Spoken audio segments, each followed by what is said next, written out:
Hola, buenos días a todos. Bienvenidos a este segundo Congreso Internacional de Formación Docente.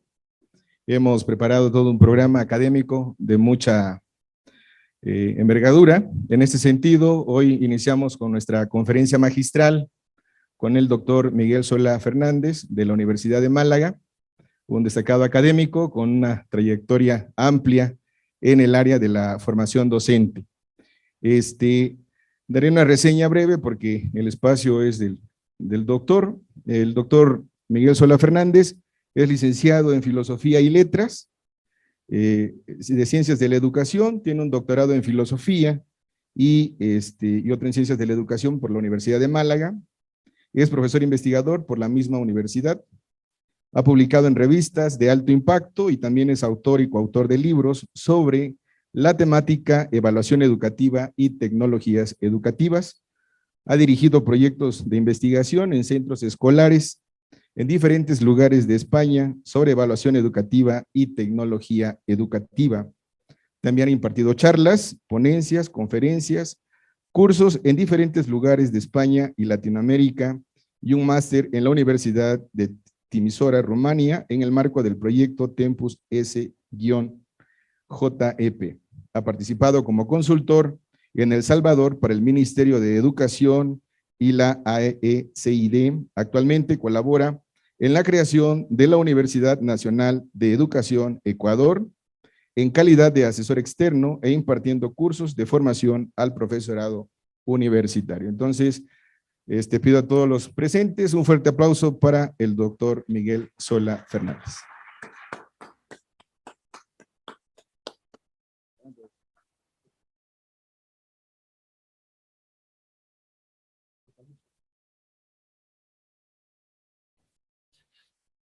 Ya sé que va a sonar atópico lo que voy a decir, pero es para mí un verdadero honor haber sido invitado a un acto pues tan formal y tan importante como la ponencia inaugural o la conferencia inaugural o como ustedes quieren llamarlo, de un congreso como este.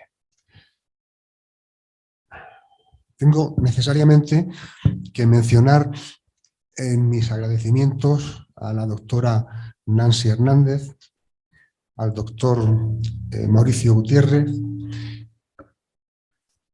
y al doctor Abraham Velasco, que son las tres personas con las que he estado tratando hasta llegar a concretar mi participación en este congreso. Pero debo decirles que tiene mucho mérito que se sienten en esa grada dispuestos a estar al menos 2 horas sentados sin moverse y escuchando uno tras otro discursos. Tiene mucho mérito.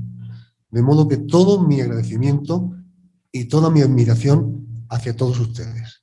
Muchas gracias por haber venido.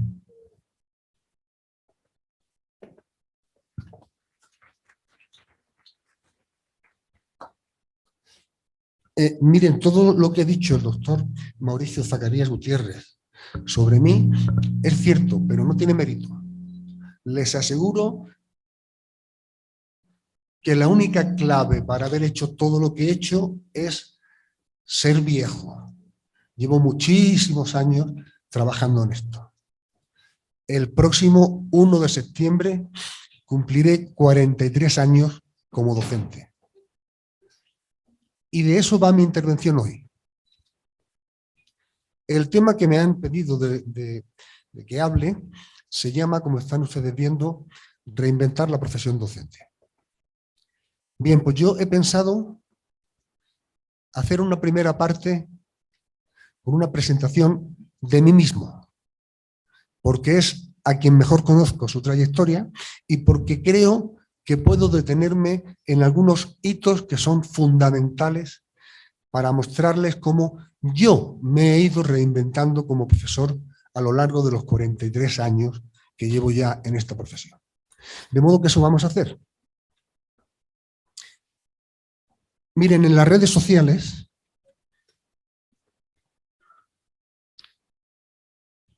esto funciona. Muchas gracias.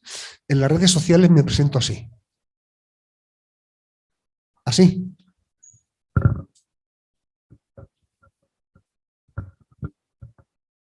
Aprecian el subrayado rojo, lo aprecian con la ilusión intacta, a pesar de todo. Soy maestro de educación general básica, esa fue mi entrada en esta profesión, y docente, profesor de didáctica en la Universidad de Málaga. Y permanezco 43 años después con la ilusión intacta, a pesar de todo. Se lo aseguro. Todo empieza cuando hace casi 43 años, el 1 de septiembre de 1979, soy nombrado profesor de educación general básica, es decir, maestro de básica, con plaza, recién ganada por oposición, y me envían a un pueblecito muy pequeñín, de apenas 3.000 habitantes, en la sierra. Tengo 22 años. He estudiado 3 años de magisterio y he aprobado oposiciones. Me creo un maestro bien formado. Creo que lo sé absolutamente todo de la profesión en la que me he metido. Debo decirles que yo nunca sentí vocación por ser maestro. De hecho, confieso que me hice maestro porque se suponía que era una carrera rápida, que se sacaba en poco tiempo, que no era muy difícil y que uno vivía con un sueldo ajustado, pero vivía. Como por otra parte, la vida te lleva por donde ella quiere. Y yo me había echado novia y quería casarme, independizarme, pues me pareció una solución muy sencilla hacerme maestro. Vocación, lo que se dice vocación, digamos que no. Pero además yo estoy dispuesto a discutirle ese concepto, su utilidad y su necesidad a cualquiera para este trabajo. Yo no quiero maestros vocacionales, quiero profesionales de la educación. Son cosas distintas, muy distintas. Bien, pues en aquel colegio de San Roque, en Tolox, me destinan a dar clase en 6º, 7º y 8º. Es decir, niños y niñas de entre 11 y 14 o 15 años. Y soy profesor de ciencias sociales, de modo que doy geografía e historia. Allá por el mes de noviembre me tocaba explicar, atención a la palabra, explicar los ríos de Europa, porque era lo que decía el libro de texto que había que dar en aquel momento. Obedecía a una programación docente que ya estaba establecida y tocaba explicar los ríos de Europa. Muy bien. Coloqué un mapa de Europa, un mapa físico de Europa en la pared. Les fui explicando a mis estudiantes dónde estaban los ríos más importantes. Los ríos más importantes de Europa eran a medias los que decía el libro y a medias los que me decía a mí, porque yo no conocía ninguno, por supuesto. Y como era un buen maestro, muy bueno, les enseñé una regla mnemotécnica. Les dije que superpusieran mentalmente un reloj al mapa. Y entonces que en cada hora importante había situado un río importante. A las 12 hay uno, a la 1 hay otro, a las 2 hay otro, y así sucesivamente. Muy bien. Luego de explicar los ríos de Europa, me propuse que los aprendieran. Ojo a la palabra, que los aprendieran. Y para eso pues hice las actividades habituales. Hicieron mapas mudos, colorearon mapas. Imagínense, criaturas de 12, 13 años coloreando mapas. ¡Qué divertido! Bueno, pues un día digo, mañana pregunto los ríos. Ojo, mañana pregunto los ríos. y estoy pensando, voy a hacer evaluación, voy a evaluar su conocimiento. Bueno, pues cuando llega mañana,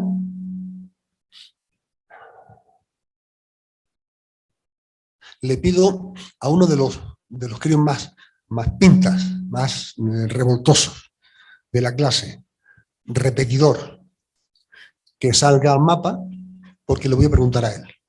Pero lo hago con la mejor intención. Lo hago pensando en que seguro que no ha estudiado los mapas, no sabe dónde están los ríos, y hoy el río o los ríos que yo le ayude a descubrir, esos no los va a olvidar en la vida. De modo que, Paco, sal al mapa.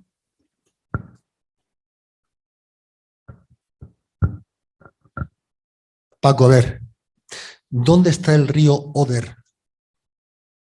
Y Paco se queda mirando el mapa, como se pueden imaginar, dándole vueltas. Digo, Paco, ¿te acuerdas del reloj? Sí, maestro. Pues hijo, usa el reloj. Ve hora por hora. Inmediatamente, porque el río estaba a las 2, dice, aquí está, maestro, aquí está, el río Oder. Muy bien, Paco, muy bien. ¿Dónde nace el río, Paco? Y hace así, en el mar Báltico. Digo, ¿cómo? Dice, sí, en el mar Báltico. Digo, ¿y dónde desemboca? Y hace así. En los montes sudestes.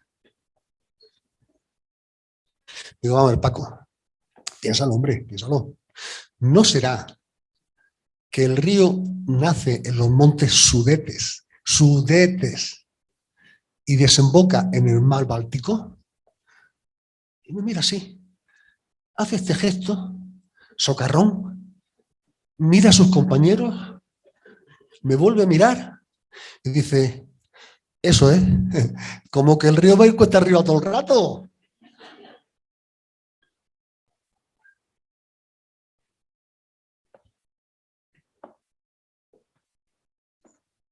Miren, ese fue mi primer gran desengaño profesional. Y solo llevaba 2 meses trabajando. Comprendí que nada de lo que hacía en clase servía absolutamente para nada. Porque solo me reí yo aquel día.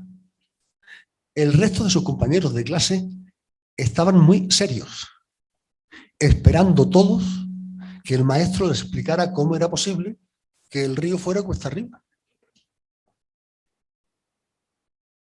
Bueno, yo tiré el mapa al suelo, traté de meterle acolchamiento por debajo para simular relieves. Nada de eso.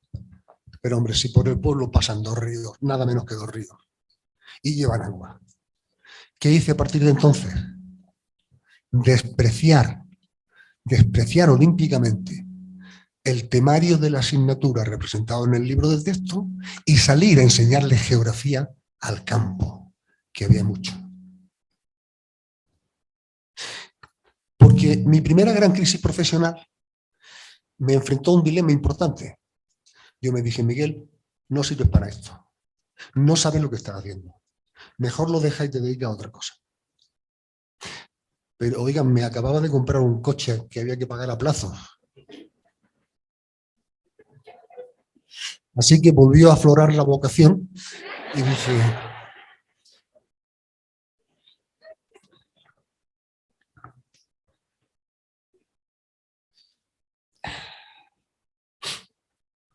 al año siguiente me matriculé en pedagogía en la Universidad de Málaga. Naturalmente pensando que el problema era que yo no estaba suficientemente formado, que estudiando pedagogía iba a ser mejor maestro. Grave error. Grave error. Pero sí es verdad que tuve la inmensa fortuna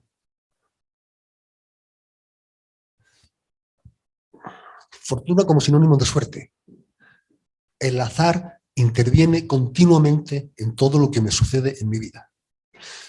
Tuve la inmensa fortuna de que hacía solo un año habían desembarcado en Málaga una remesa de jóvenes profesores que representaban lo más interesante de la nueva pedagogía de España, que en aquel tiempo, año 80, todavía era una pedagogía casposa, aburrida, triste, gris, franquista.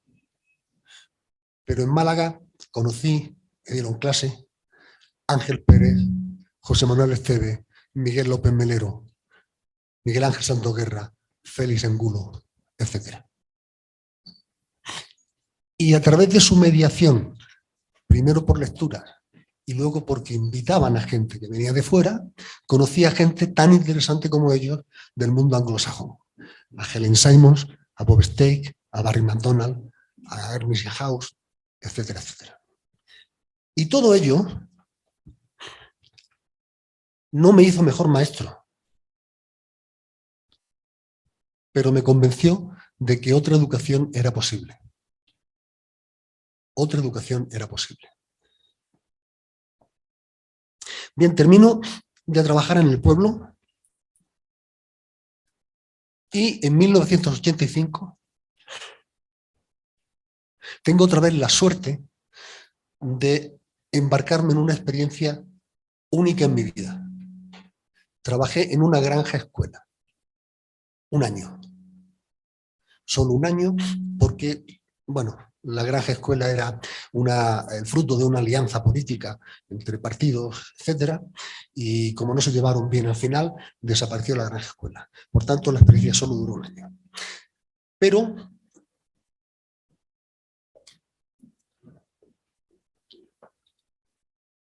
¿cómo les explico?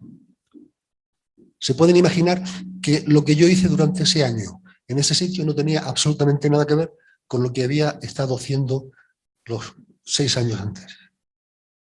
Nada que ver. Ahí trabajamos 3 maestros y 3 monitores codo con codo.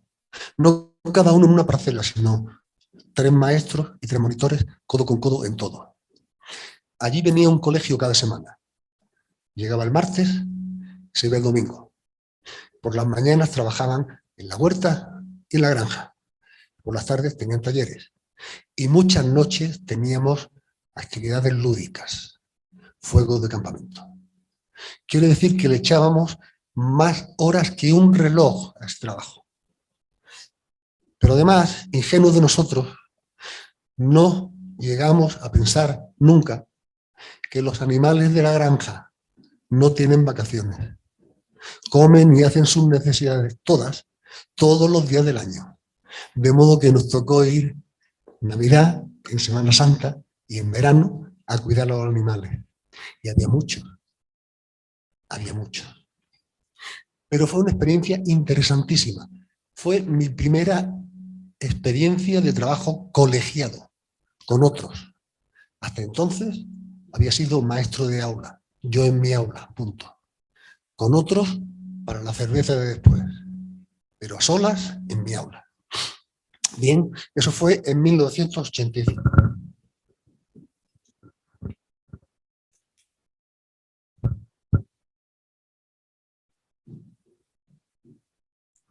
Al año siguiente vuelvo a tener un golpe de suerte. Nos cierran la granja escuela, tengo que concursar a algún colegio y me dan otro colegio pequeñín, ya en Málaga, pero en una barriada lejana. Un colegio muy pequeñín. Me vuelven a mandar a segunda etapa, es decir, otra vez a sexto, séptimo y octavo, pero ahora tengo la suerte de encontrarme con Antonio Marfil, uno que fue mi amigo desde la adolescencia, y con Juan Antonio Guerra, uno que había estudiado pedagogía conmigo. Y los 3 estamos en sintonía política y social. Y por tanto, insisto, pedagógica. De modo que decidimos muchas cosas. Desaparecen los 3 cursos, hacemos 3 agrupamientos mezclando edades en función de diferentes criterios y todo lo que hacemos durante esos años es viajar. Nuestro proyecto de experimentación aprobado por la Junta de Andalucía, consiste en viajar por toda la provincia de Málaga. 3 viajes cada año. Lo que implica la preparación del viaje, la realización del viaje y la exposición de los resultados del viaje. Todo a cargo de los niños. Nosotros, los maestros, tenemos 2 compromisos. Facilitarles toda la información que necesiten para que lleven adelante sus iniciativas, la que sea, y que esos viajes no les van a enseñar a ser agentes de viaje. Les van a enseñar la matemática, la geografía, la historia, la literatura, el inglés, es decir, todas las materias del currículum, usando los viajes como pretexto. Y son unos años muy interesantes, porque además por la tarde tenemos talleres. Y si la actividad reglada de clase por las mañanas la llevamos 3 maestros, por las tardes se nos van añadiendo sucesivamente otras personas. Padres y madres, compañeros de otros colegios que vienen por las tardes a hacer algún taller, el conserje, la limpiadora, cualquiera que se preste a echar una mano en esa tarea. De modo que vuelve a ser una tarea en la que 3 maestros trabajamos codo con codo en toda la actividad y además por la tarde empezamos ya a incorporar a gente de fuera de nuestro entorno, las familias fundamentalmente y otros compañeros.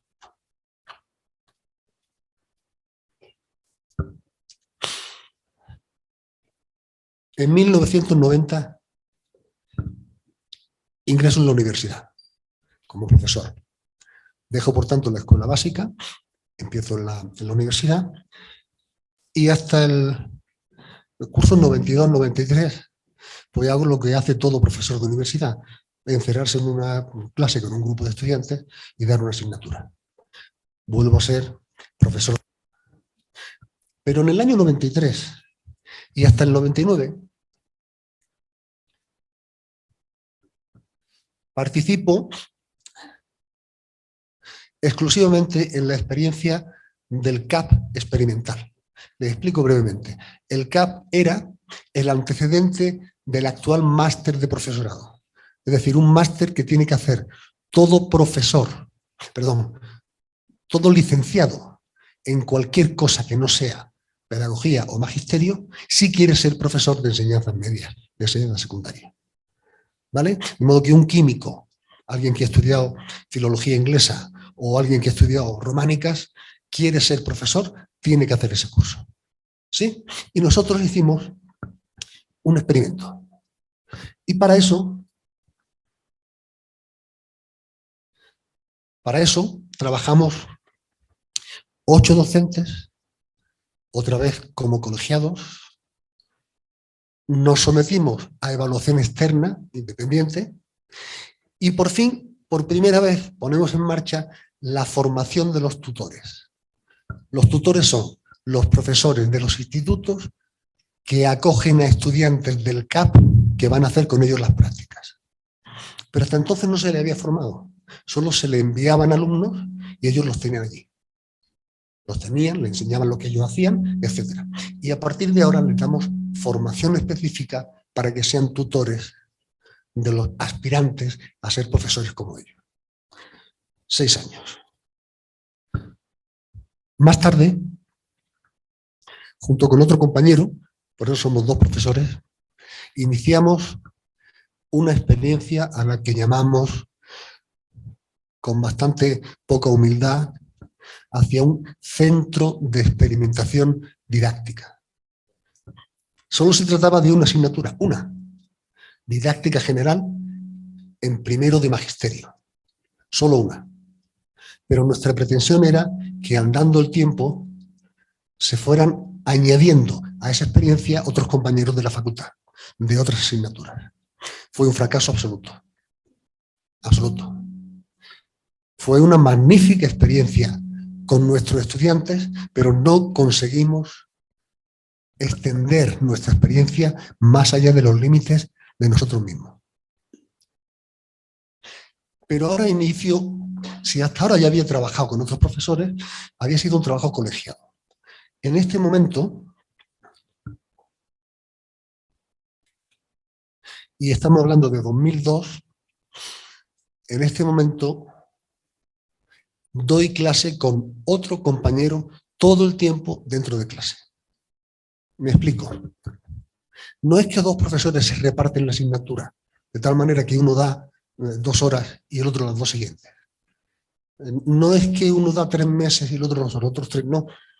Todas las horas de clase, y son 9 horas semanales, a razón de 4 horas y media cada día, todas las horas, los dos juntos en clase, discutiendo, relevándonos, dándonos la palabra, pidiéndonos que explicáramos algo, dialogando con los estudiantes, diciendo un momento, espera, que allí esa chica creo que quiere decir algo que es interesante. Los dos todo el tiempo juntos en el aula. He dicho sesiones de 4 horas y media. Probablemente estén pensando, Dios de mi vida, ¿quién soporta eso? 4 horas y media con 2 profesores universitarios en clase. Señor, para suicidarse. Ni hablar. Ni hablar.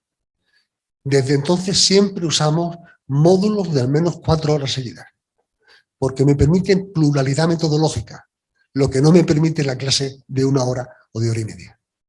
En 4 horas y media pueden ver un largometraje, o un documental, o una conferencia en directo, o bien online. Pueden hacer una mesa redonda, pueden hacer una lectura individual, pueden hacer un trabajo de grupo, pueden hacer una exposición general, pueden hacer 1000 cosas. Y además, no tienen por qué estar encerrados en el aula todo el tiempo. Dependiendo de la actividad, se pueden ir a la cafetería, o al césped, o a la sombrita, o al fresquito, o al sol, donde les dé la gana. Nosotros solo tenemos que saber dónde están para ir a visitarlos, nada más. Bien, esa es una experiencia que, como habéis visto, arranca en 2002. 2002 es una fecha para mí muy significativa. Quiere decir que han pasado exactamente 20 años.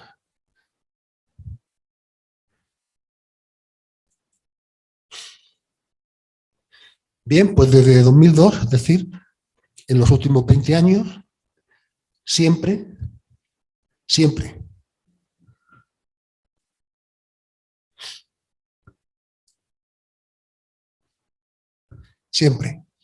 doy mis clases con otra persona. Ya no doy ni una sola en solitario. Y siempre módulos de 4 o 5 horas. Nunca menos de 3 y media. La docencia compartida desde 2002 es una de las claves de mi desarrollo profesional. Digamos que he terminado de presentarme a mí mismo, ¿vale? Digamos que en este recorrido que acabo de hacer he tratado de mostrarles que hay en mi vida profesional muchos más periodos de intentar experimentar e innovar y de trabajar con otros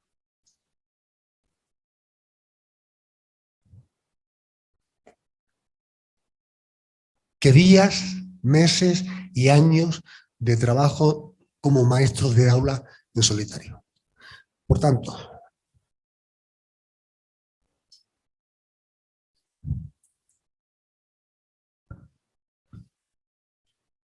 mi carrera profesional como maestro ha sido un continuo reinventarme, adaptarme a las nuevas condiciones de trabajo.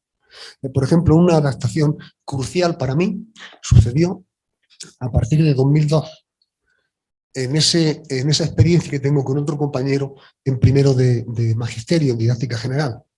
Incorporamos masivamente las tecnologías. Yo no sé si tienen claras las fechas con respecto a la tecnología, pero en 2002 en España estaban empezando. Y nosotros las incorporamos inmediatamente, porque nuestros estudiantes ya tenían teléfonos inteligentes y los manejaban. Y nosotros no teníamos ni idea de aquello. Desde luego no tenían smartphone, eso vino después. Pero en 2002 ya tenían muchas herramientas con las que comunicarse. Y nosotros estábamos fuera de juego. De modo que hicimos el esfuerzo de adaptarnos a la nueva situación. Y desde entonces el desarrollo tecnológico ha sido imparable. Por tanto, la adaptación al nuevo contexto es permanente. Debo decir que cada día me cuesta más, que me estoy haciendo mayor. Y por tanto me cuesta más esa adaptación que me queda cada vez más lejos. Pero sigo haciendo el esfuerzo de adaptarme a esa nueva circunstancia, que en este caso es tecnológica.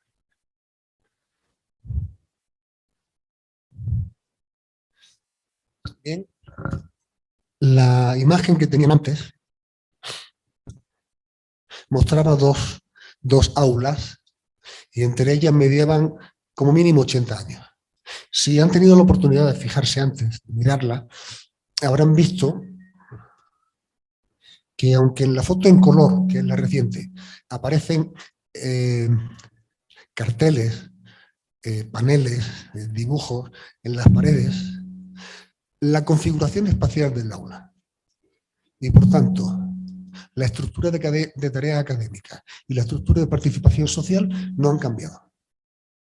Es decir, nos hemos modernizado en lo externo, pero el funcionamiento básico, fundamental de nuestro trabajo sigue obedeciendo a reglas de hace 80 años. He dicho 80 por decir un número redondo, que me gusta. Podría decir 90, pero me gusta menos el 9. Un momentito, no se me adelanten, por favor. Hablo con los técnicos, que son los que me están pasando la presentación. En el círculo anterior había algo que yo quería remarcar.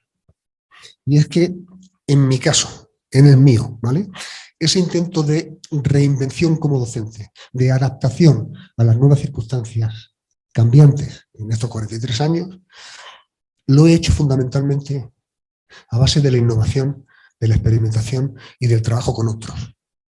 Pero es que ese círculo que se cierra, que ya lo tienen ahí, muchas gracias, compañeros, en mi opinión es el mejor modelo de formación permanente del profesorado que existe. Insisto, acudir a congresos está muy bien, participar en seminarios está muy bien, forman. Pero yo no conozco mejor modelo de formación mía, personal, como docente, que tratar de innovar, tratar de experimentar y hacerlo con otros. Es lo que más me ha formado como docente en toda mi vida. Y ahora sí, puedo recuperar eso de que, por esas razones, ya les digo yo, que sigo con la ilusión intacta, con la ilusión intacta. A mí me gusta dar clase, a mí me encanta mi trabajo. Yo voy siempre con ilusión, perdón, siempre no, alguna vez voy atravesado, también, como todo el mundo, ¿eh? Pero a mí en general me gusta ir a trabajar, no me pesa, porque lo que voy a hacer es trabajar con estudiantes tratando de que ellos se desarrollen como personas, como seres humanos y encima como profesionales. Me parece que es una tarea interesantísima y yo la hago con mucho gusto, no me cuesta nada. Debo decirles algo que antes he olvidado y que a mí me parece importante. Miren, si han ido teniendo cuenta de las fechas que he ido poniendo, habrán visto que hay periodos que no aparecen para nada. Claro, es cuando no he hecho nada interesante. Cuando acabó la experiencia del CAP experimental, pasaron 3 años hasta que emprendiera la otra experiencia. ¿Saben cómo fue esa experiencia? La que llevé a cabo por primera vez con un compañero dando clase con él. Pues sencillamente estábamos una tarde tomando cerveza y hablando de la escuela, que es de lo único que sabemos hablar los maestros cuando tomamos cerveza. Claro. Y entonces no sé si fue él o fui yo, Pero uno de los dos le dijo al otro: yo me estoy aburriendo, tú no. Y el otro, que no sé si fue él o fui yo, dijo: yo también me estoy aburriendo. Llevo ya 3 años encerrado en mi clase dando mis asignaturas con mis grupos de alumnos. Me aburro.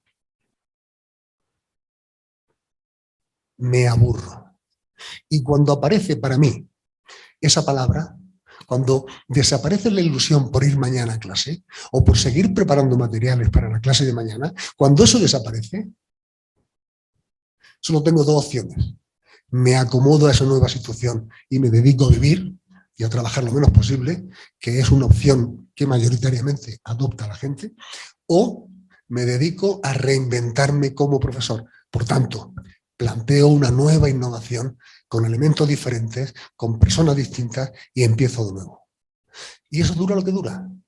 2 años, 3, 4, hasta que un día llegas y dices: será muy innovador y los estudiantes siguen pasándolo bien, pero yo ya me aburro porque me lo sé todo, porque no tengo que hacer ningún esfuerzo, porque ya todo está hecho. Bien, es hora de emprender otra cosa. Es hora de dejar aquello y emprender otra cosa.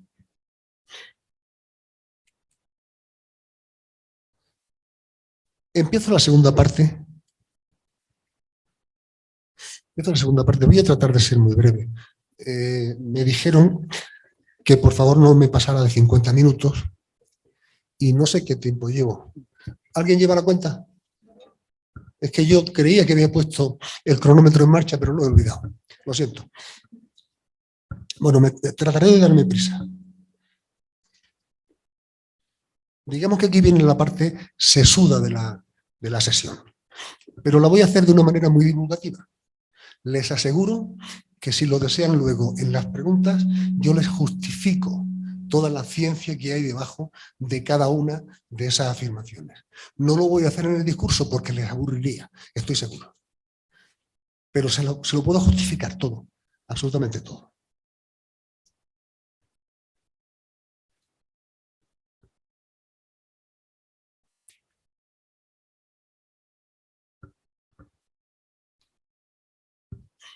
Hacia 1700 se produjo la primera duplicación del conocimiento que existía a principios de la era cristiana.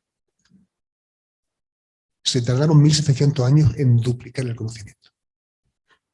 La duplicación del conocimiento hace 6 años se sucedía,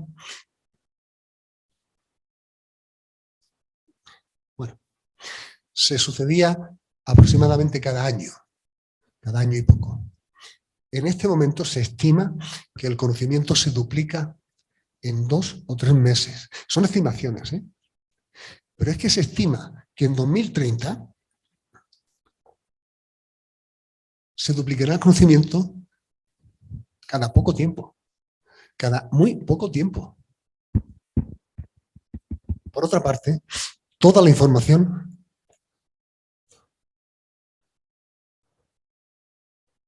ahora sí. Ahora sí.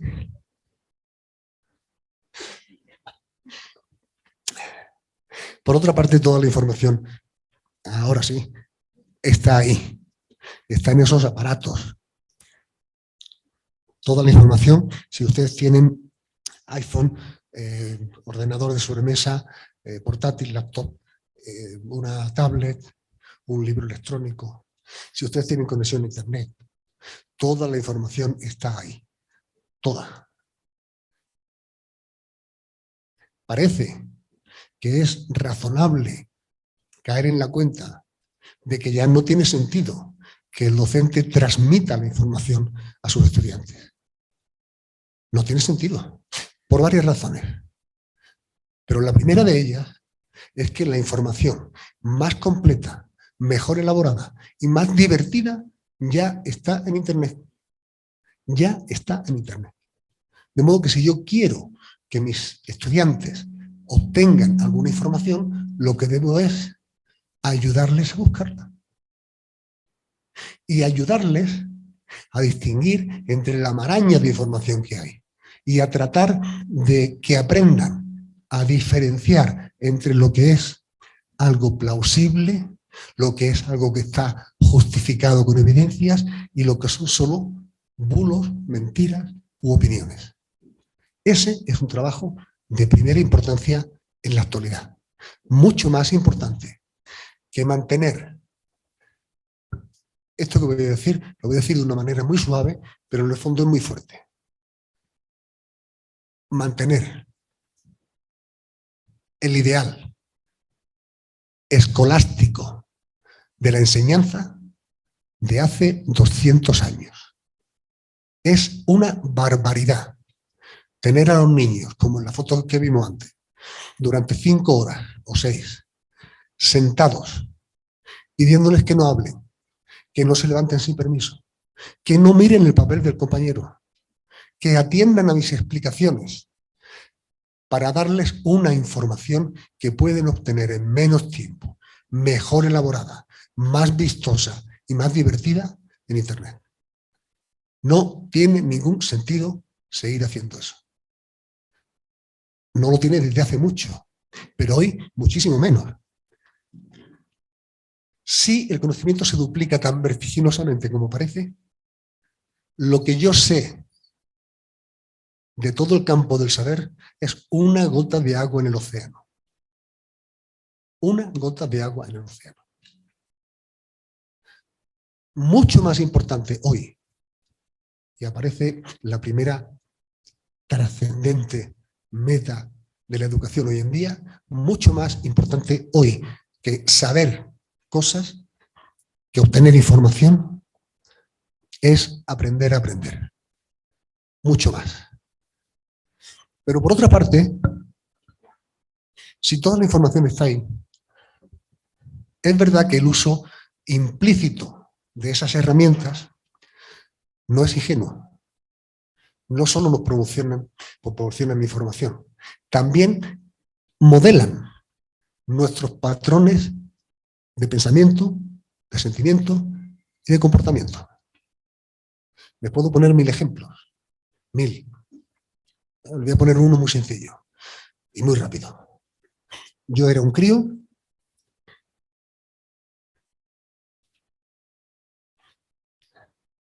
Yo era un crío, puede que tuviera 11 años, quizás 12, cuando vi la primera ejecución real en televisión. Llevaban varios días anunciando que pondrían esas imágenes y que eran tremendamente duras. Claro, eso estimuló el morbo y todo el mundo las quiso ver. Nadie se las quiso perder. Y yo vi cómo, no sé si era la guerra de Camboya, la guerra de Laos, alguna de ellas, cómo llevaban a una persona entre dos, la arrodillaban delante y uno de ellos saca una pistola y le pega un tiro. Primera vez en mi vida. Estuve enfermo. Estuve realmente enfermo varios días. Yo ya había visto muertes en la tele, pero eran de mentira todas.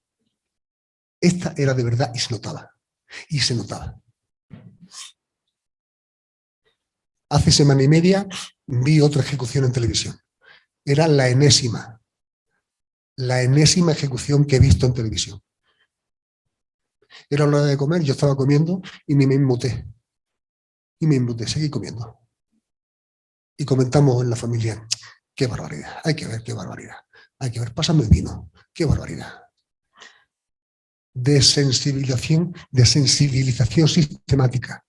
En este caso a lo largo de mucho tiempo, desde la televisión a los 12 años a la televisión en la actualidad. Pero las nuevas tecnologías están mostrando patrones de pensamiento, de sentimiento y de acción implícitamente solo por su uso, ni siquiera necesariamente por los mensajes.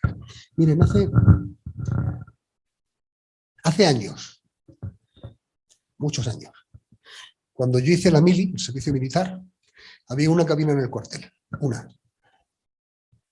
Por la tarde hacíamos cola y cuando nos tocaba, llegábamos a la cabina, echábamos la moneda y yo llamaba a la novia. Y la novia podía ser que no estuviera. Me molestaba haber estado en cola 1 hora para no poder hablar con ella, pero esperaba 24 horas para intentarlo de nuevo. Hoy,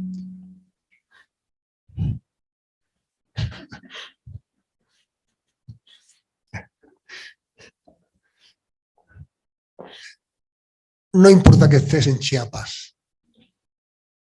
Si a una hora oportuna te ponen un WhatsApp desde Málaga y tardas más de 1 minuto en contestar, ¿qué hará? ¿Dónde estará? ¿Con quién? 1 minuto.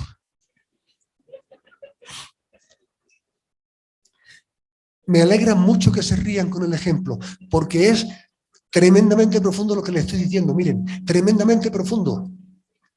En un mundo de inmediatez en el que vivimos, con una información ágil, versátil, con sonido, con movimiento, que es lo que nuestros estudiantes están acostumbrados o se están acostumbrando, pretender que se sienten, escuchen y trabajen con parsimonia, no les entre en la cabeza. No pueden comprenderlo. No forma parte de su manera de comprender el mundo y su relación con las cosas. No.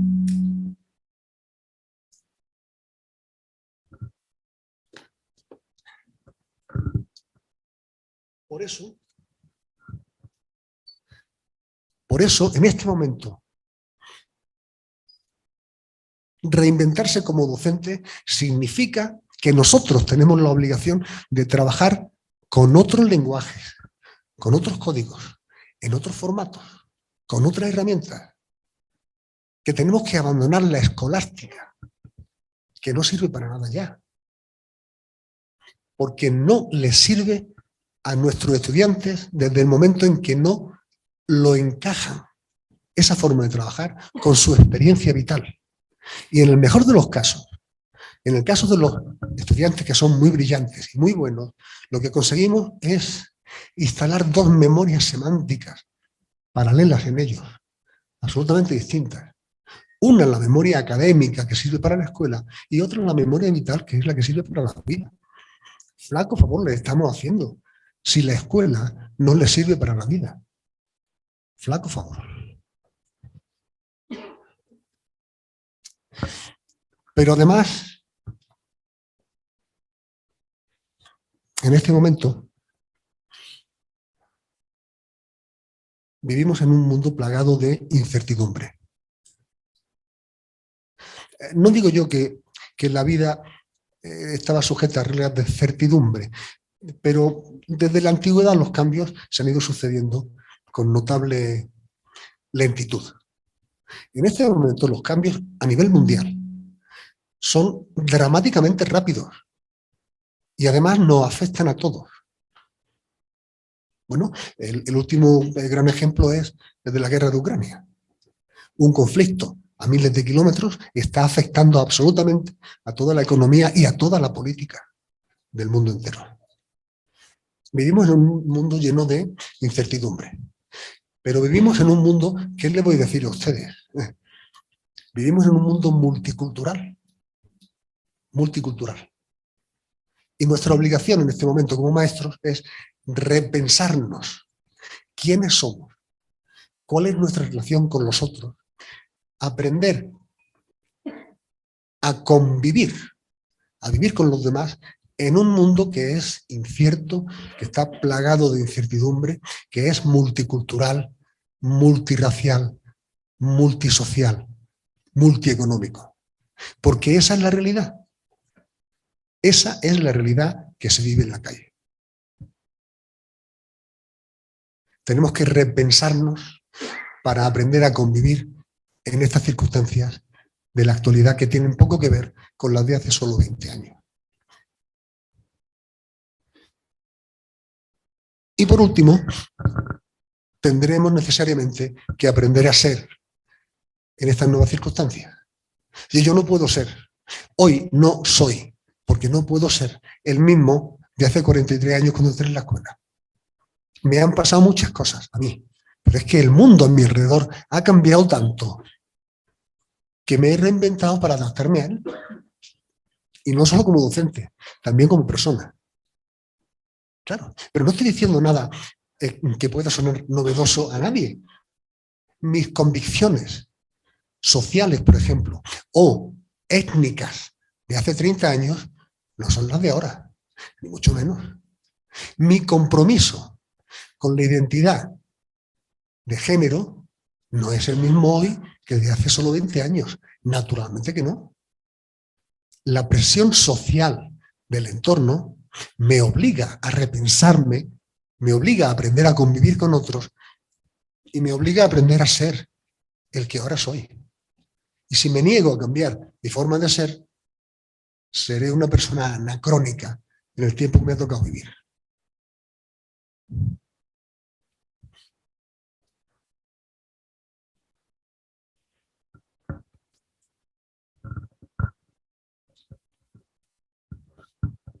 Permítanme, no me quedan más que 15 minutos. No sé cuánto tiempo llevo, doctor. ¿Vamos en tiempo? 12 me quedan. Vale. Voy a intentarlo rápidamente para que no me pase mucho de los 12 minutos, ¿vale?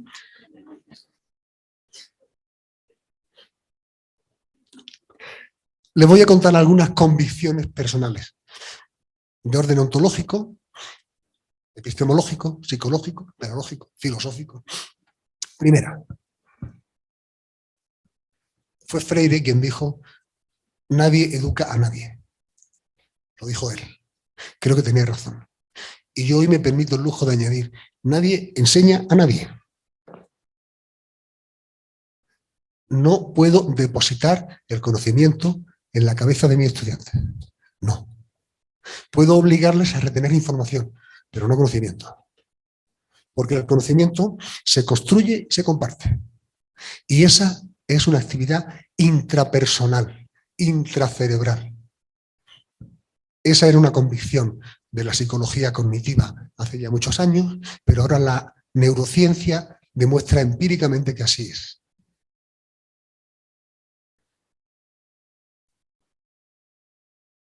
Hace años venimos diciéndole a nuestros estudiantes los primeros días: mirad, lo sentimos, nosotros no sabemos enseñaros. Bueno, se quedan así como diciendo: ¿qué clase de broma es esa? No, en serio.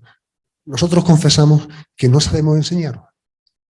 Ahora bien, somos magníficos diseñando oportunidades de aprendizaje. Ya lo vais a ver.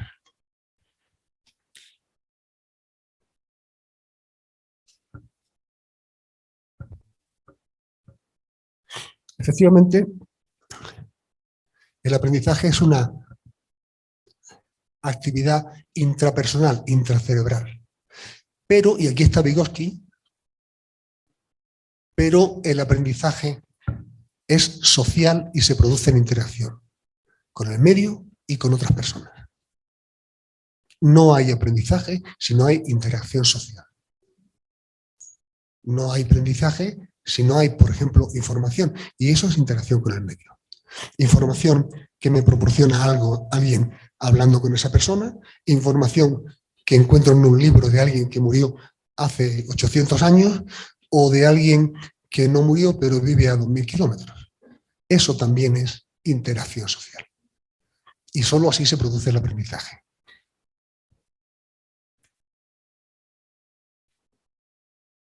No creo que lleguen a leerlo, se lo leo yo.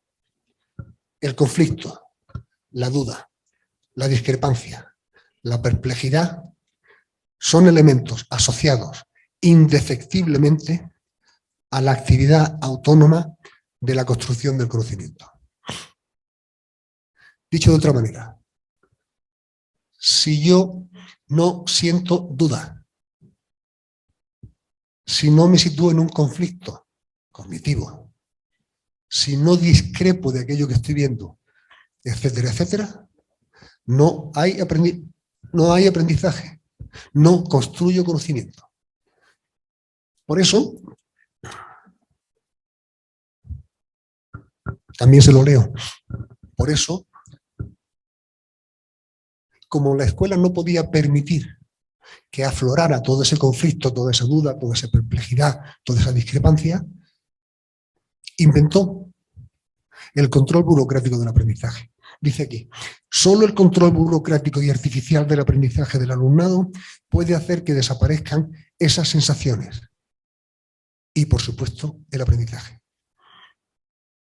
Es decir, cuando organizamos los procesos de enseñanza-aprendizaje de una manera tal que es rígida, inflexible, para todos al mismo tiempo, no cabe discusión, no hay diálogo. Estamos muy tranquilos porque todo está bajo control. Pero no hay construcción de conocimiento, no se produce aprendizaje. Lo lamento. No es así.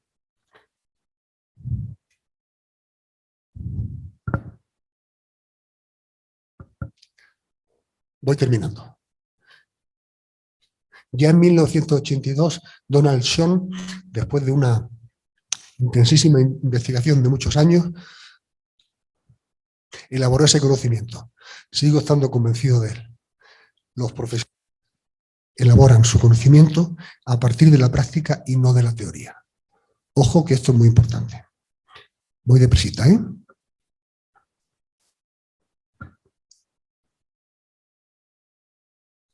Esto normalmente es malinterpretado y esto normalmente da lugar a mucha discusión.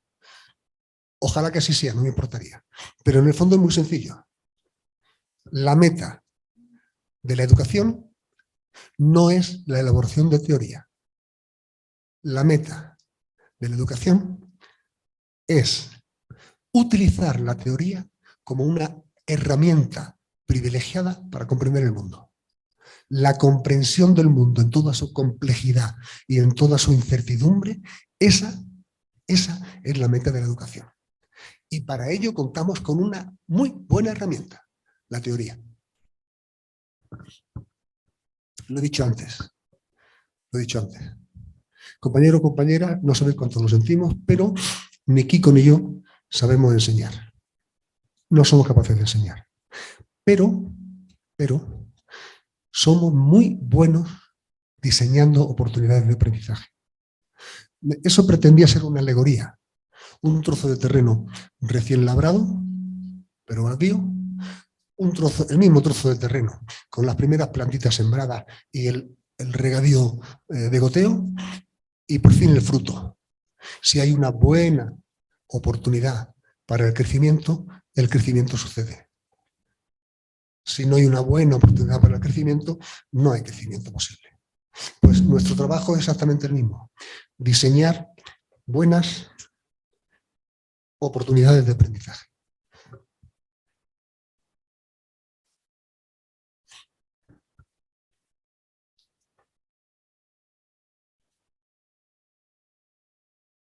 Esta es otra cosa que ya sabíamos hace mucho tiempo, mucho. Pero de nuevo la neurociencia viene a auxiliarnos y demuestra empíricamente que si no hay emoción, no hay aprendizaje. Si no hay emoción, no hay aprendizaje. Y eso tiene mucho que ver con lo que decía antes. La incertidumbre, la duda, la discrepancia, etcétera, necesariamente forman parte de la elaboración de conocimiento. Porque eso son emociones. Son emociones. Y solo la emoción es la que abre la espita, la puerta de entrada al conocimiento. Si no hay emoción, no hay aprendizaje. Por eso, y ya sí que acabo, voy a compartirles solo 4 características. 4 para diseñar buenas oportunidades de aprendizaje. Las 3 primeras, digamos que son legítimas, están en la literatura. La 4ª es invención mía. No aspiro a que esté en la literatura, pero me importa tanto más que las anteriores.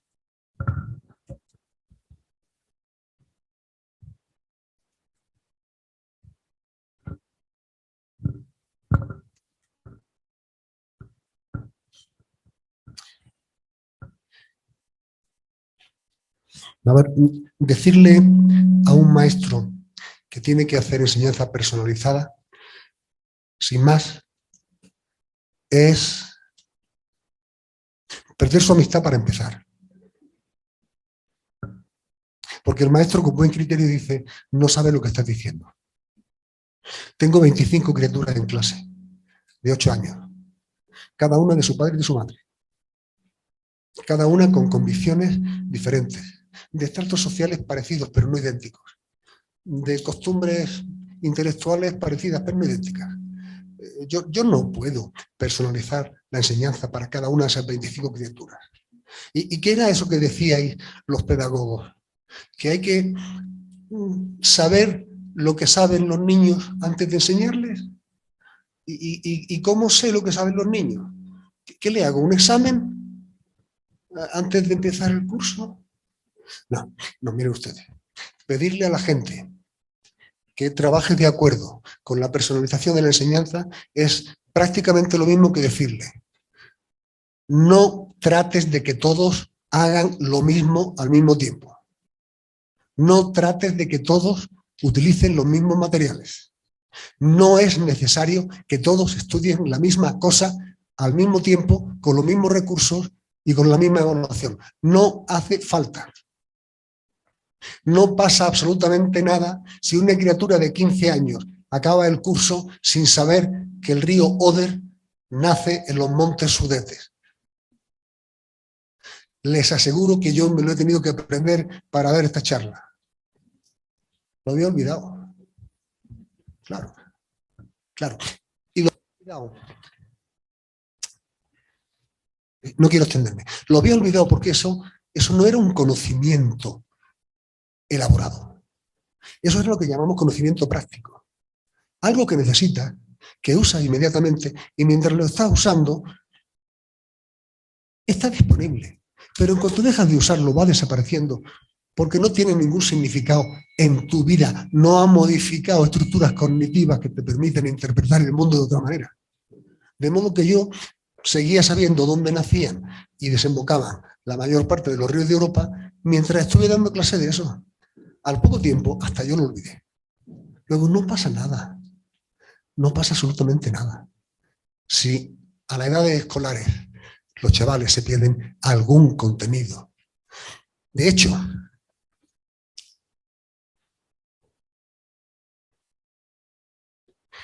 yo prefiero promover el diálogo y el intercambio de ideas y experiencias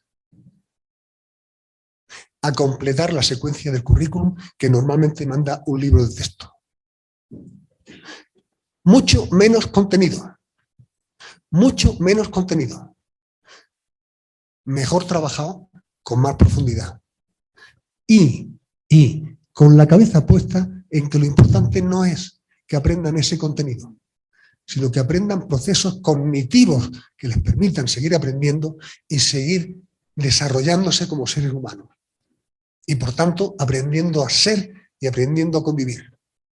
Esa es la dimensión ética de nuestro trabajo. La de la transmisión de conocimiento. Y el interés por elaborar conocimiento teórico es la dimensión técnica de la enseñanza. Pero la dimensión ética añade todo lo demás. Y sin eso no tiene sentido nuestro trabajo. Por tanto, personalización, a cada uno lo que necesite, compartiendo experiencias, ideas, intercambiando la vida.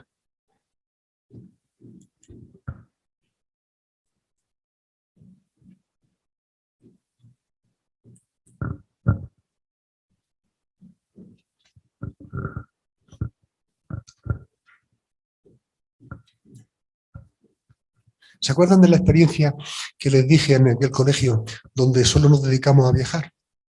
¿Sí?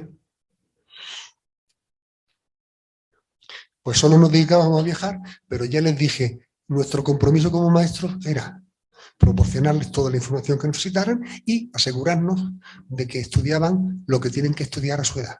Matemáticas, música, todo. ¿Vale? Bueno, pues aquí estoy diciendo lo mismo, con otras palabras, pero lo mismo. Hay muchas metodologías hoy, muchas. El aprendizaje basado en proyectos, el basado en problemas, el aprendizaje servicio, la metodología de rincones, etcétera, etcétera. Todas tienen en común que tratan de partir de problemas reales y naturales. Aquello de si un panadero hace un pan en 2 minutos, ¿cuántos panes hará en 30? Será un problema real para el panadero. pero solo para el panadero. Si yo quiero que mis estudiantes aprendan a multiplicar, seguro que hay montones de cosas que les afectan en su vida, que son una buena oportunidad para que yo les enseñe cómo resolver ese problema. Y esa es la multiplicación. Tercero,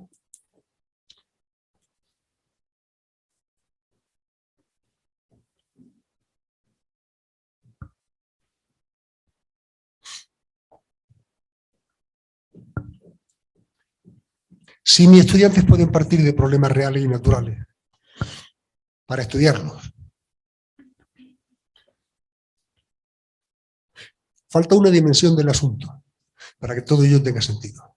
Y es que puedan terminar elaborando una alternativa de acción para esos problemas. En las dos fotos anteriores, lo que le he puesto es una alegoría del pueblo donde vivo, que es un pueblo de pescadores. No es nada difícil, nada que muchos de mis estudiantes puedan plantear problemas reales que tengan que ver con el trabajo de sus padres, la pesca. Nada difícil.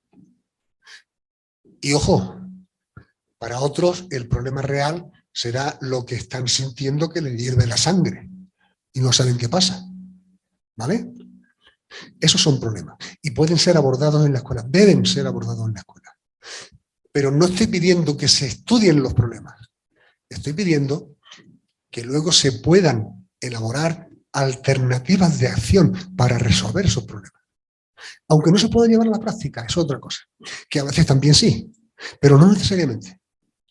De momento a mí para la educación me basta compartir de problemas reales y naturales y elaborar proyectos que permitirían la solución o la mejora del problema inicial. Sin olvidar que para eso tenemos una herramienta privilegiada que se llama teoría, que se llama conocimiento, y que la hemos compartimentalizado, la hemos dividido tanto que ahora la llamamos matemáticas, lenguas, sociales, naturales, etcétera, etcétera. Pero que no es más que eso, una herramienta al servicio de la resolución de problemas reales y de la elaboración de proyectos de solución de problemas.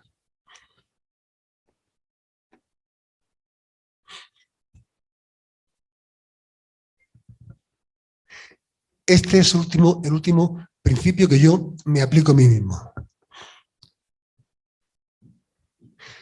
Yo tengo que ser capaz de demostrar a mis estudiantes que el conocimiento que yo domino, la didáctica, es útil, les sirve para comprender el problema y para tratar de solucionarlo.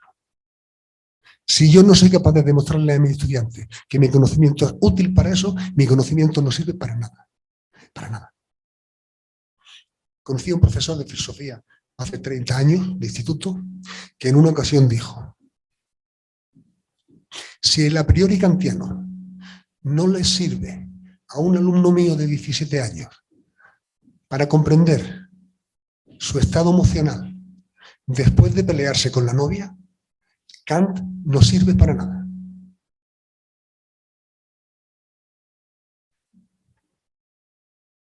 Yo me quedé perplejo, pero fue un impacto emocional tan grande que me obligó a seguir indagando en eso.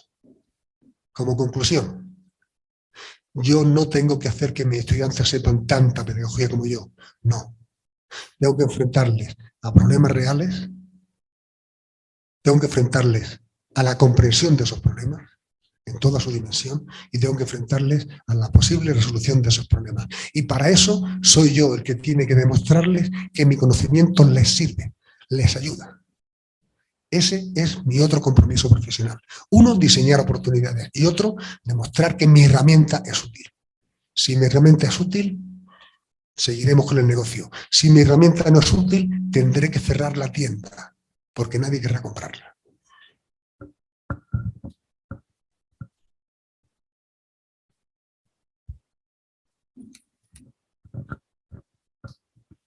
Ya no me entretengo, que el doctor Mauricio Zacarías me va a tirar de las orejas.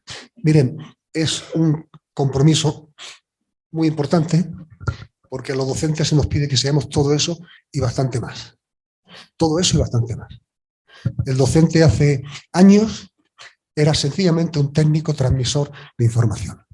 Hoy se supone que es todo eso y algunas cosas más. Déjenme señalar solo las dos últimas. Experto conocedor de su área o materia. La disyuntiva de qué es más importante, saber matemáticas o saber enseñarlas, es una falacia y es interesada. Mire usted, no se pueden enseñar matemáticas si no se saben matemáticas. Y saber matemáticas y no saber enseñarlas no sirve para nada. Sirve para saber matemáticas, pero no sirve para su trabajo como enseñante, como educador. Hay que conocer profundamente el área o la materia con la que se está trabajando. Y eso me lleva a lo último. El profesor debe ser un intelectual reflexivo. El docente, la docente, no es solamente un trabajador de la enseñanza. No es solamente alguien que cumple un horario para hacer una rutina de tareas preestablecidas. O es una persona que ama la sabiduría, que ama las artes, que ama la tecnología, que ama el conocimiento en general. Por Dios, cada uno en diferente grado, naturalmente, ¿eh? Pero si no es una persona en general abierta a la avidez de saber y de conocer más, no es un intelectual. Y si no es un intelectual, no es un buen docente. Lo lamento.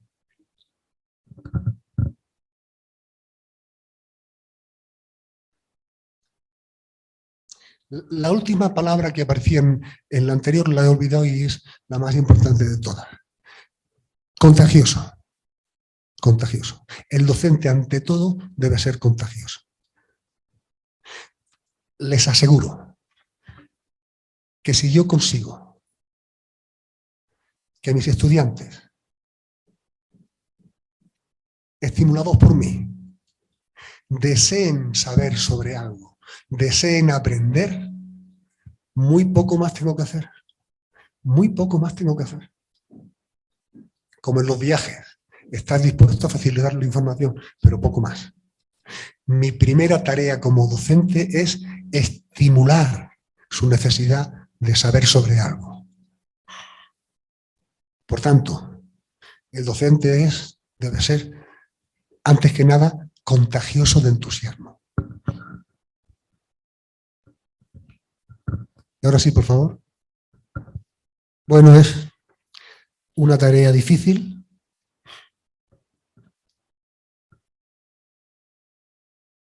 Muy poco reconocida. Mal pagada. Sí, sí, es verdad. Es una profesión que se adapta muy bien a ser moneda de cambio de los políticos. Los profesores, las profesoras, somos lo mejor que hay en la sociedad o lo peor que hay en la sociedad. En 15 días de diferencia, nada más, dependiendo de cuáles sean los intereses políticos del momento. Eso es así.